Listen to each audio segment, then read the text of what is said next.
was it like, truthfully, playing against Charles Barkley? One moment that I can pick with Charles, we were playing Philly in the playoffs. And I guess I got into a hot rhythm, and I had about 40-some points, and Charles was yelling. I can hear him yelling in the huddle, talking about, who's gonna guard this guy? Somebody's gotta guard this guy. That's all right, I guard this guy. So I go in and we playing, and we got into a switch, and Charles jumps out and guards me. And yeah, I never known Charles as a defensive stopper. So the first thing he does, he breaks down in this defensive position with hands up. Everything looks technically right. And I just laugh. I say, when in the hell are you gonna start playing defense? And who taught you how to get in a defensive stance?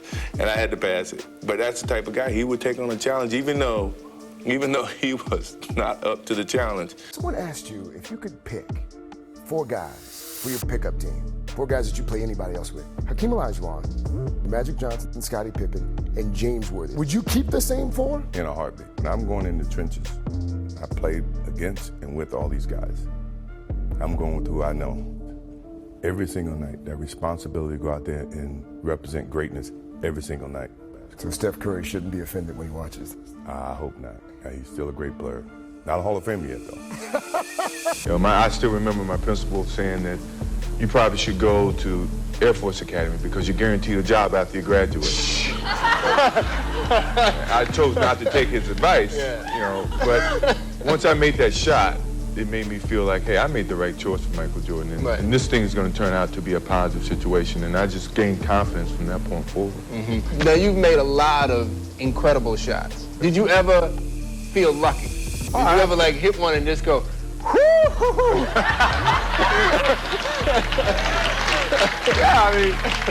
I still feel that way. Sometimes when I do things and I really don't know exactly what I've done until I see it back on replay. Right. And I wow myself sometimes. I mean, but I go in with the notion of scoring the basket, and sometimes the defense can alter that. But a lot of times the instincts take over, or the creativeness that I have in my game sometimes take over, and I don't really know what happened until I see it again. Right. You've had a lot of fantastic moments in sports. What's the greatest moment? I mean, what started everything, you should Don't say that. Don't say the shot against Jordan. That was the greatest moment because I think that took me from if I had any doubts about playing on college level or playing with the big guys, that shot gave me the confidence that I belonged where I was, and that it was, if you put your mind to doing whatever you want to do, good things can happen, so before anything else happened with Michael Jordan outside of that game and against you guys, that shot gave me the idea that I could be better than what people think, and I can, surpass any expectations that I may have for myself. Let me turn it. What's your greatest disappointment in sports? I haven't had any disappointments. I mean, sports is a tool that teaches, and it teaches you bad things. It can also teach you good things. It's how you perceive those things. I've looked at every experience that I've had, negative and positive, and taken that as a positive. If I wouldn't change anything because I think it would alter some of the other things that happened. So when I look back, I can't say that I've had any bad things happen. Sure, I mean, you don't want bad things to happen, but you deal with bad things. You can't have good or without bad. Why do you need a disguise? Me? So I can go in peace. Can you go anywhere in peace? I can go home all the time in peace. At least some peace, I hear some, my kids are yelling, but that's the peace I want to hear. But I've been able to go out and do things on my own now. It's getting to a point where my life is really kind of toning down. Other guys are coming in and taking the spotlight, and I'm saying, hey, be my guest. I don't mind it at all. I think people view me as human as you are, as any other normal person. So I see my life getting more back to where I want it to be, in terms of doing things that I choose to do without people actually invading on certain things that I like to do. As popular and beloved as you are around the world, you get hate mail? Do you get negative things that people call you up and leave messages? And what do they say? I've gotten a lot of mail where, you're so, you're untouchable, you're so pure, you don't get no fouls, you don't get this, I'm tired of seeing your face on television, which is just human nature. I realize that, which is one of the reasons that I do want to cut back on a lot of things that I've done and am doing. If you had 273 professional athletes here, professional basketball player, and you say who's the dirtiest player in the NBA, I say 95%. I say Lambeer or Larry Bird. Really? Lambeer is very, very dirty in terms of, you can see Lambeer. He doesn't jump well.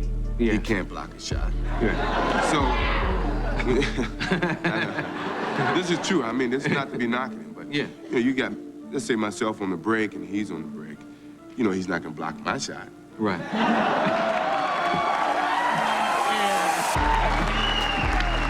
Do you really think he would? So to see him coming at me with full steam ahead, it's only to knock me over, knock me off balance. Can't block my shot. I already said that. I got Air Jordans on. He's got Adidas on. Because we know he can't block shots. But Larry is good with, he can play you kind of slow, and then all of a sudden he'll grab your pants and then get open, get a layup, get a three-point play. That type of thing. That's smart. Yeah. That's not really cheap, but that's smart. So Larry Bird is a very bright ball player. Yeah, he's bright. He overcomes a lot of the things, a lot of the natural ability things that he doesn't have. He may not be the quickest guy, he may not be able to jump, but he thinks very well.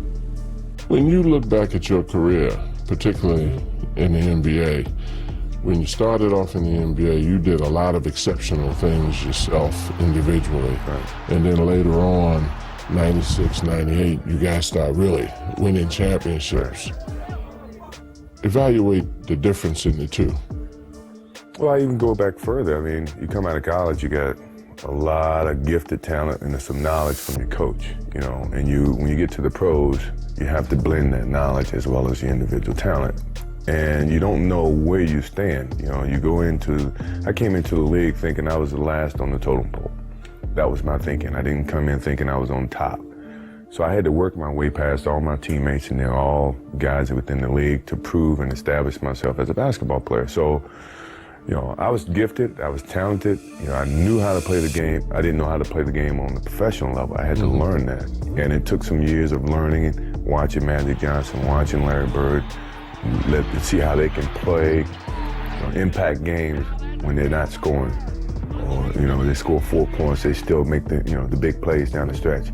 These are things that you learn in the process of maturing in this league, and as I watched, I began to adapt. And I became more complete. I wasn't one-dimensional. The one thing I never wanted to be was one-dimensional.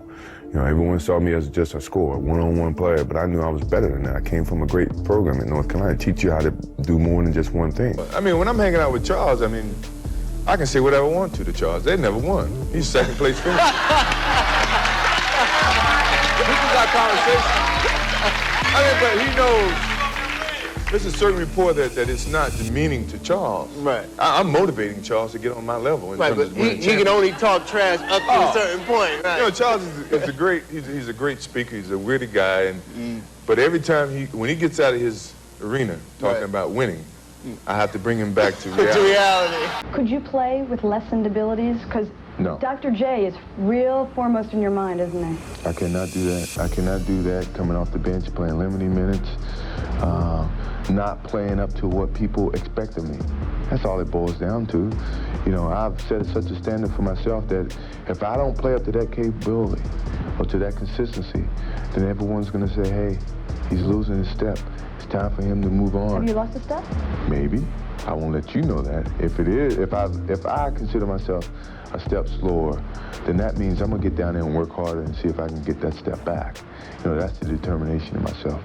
But if I feel that I've lost my step and other players who I used to dominate starts to pass me and dominate me, it's time for me to leave the game because psychologically I can't accept it. Do you have any rituals that you do? Because somebody told me that now I don't know if this is true, but somebody told me you have rituals like you wear your old North Carolina shorts under your Bulls shorts. I wear them all the time. I got them on now. Get out of here!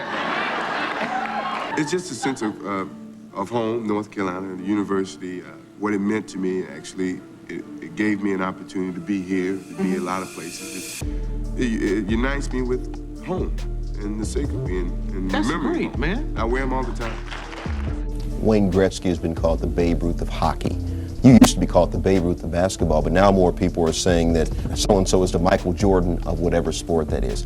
How does it feel to be on the same plane, on a huge scope, as Babe Ruth was in baseball? Well, it's gratifying, without a doubt.